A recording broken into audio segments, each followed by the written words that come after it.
Datuk Seri Adnan Abu Bakar, 48 tahun, tidak hadir pada prosedur pengesahan rujuk yang difailkan terhadap bekas isteri Adira Suhaimi, 35 tahun, bukan atas alasan sedang berbulan madu selepas bernikah dengan wanita dikenali sebagai rohanita baru-baru ini.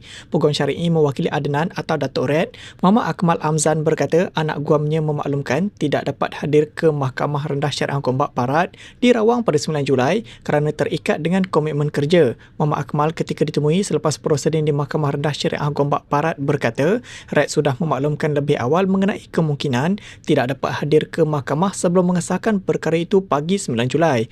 Muhammad Akmal berkata, ketiadaan Adnan tidak menjejaskan prosiding kerana anak guamnya itu sudah selesai memberi keterangan pada 25 Jun lalu. Okay, so untuk hari ini, yesterday kita baru habis Adira punya keterangan. Cuma ada sambungan sikit lagi, hari akan datang 3 September nantilah. Untuk ketidakhadiran hari ini, Datuk Ray tak dapat hadir. Sebab saya dimaklumkan pagi tadi yang beliau ada urusan. Tapi bukan pergi honeymoon lah. Seperti yang dinyatakan. So dia ada di sini, cuma tak dapat datang pada pagi ni lah. Dan tarikh yang akan datang, insyaAllah akan hadir. Tapi kira kalau dia tak hadir ni tak datang tak mengapa. Tak ada masalah sebab kita dah wakil peguam.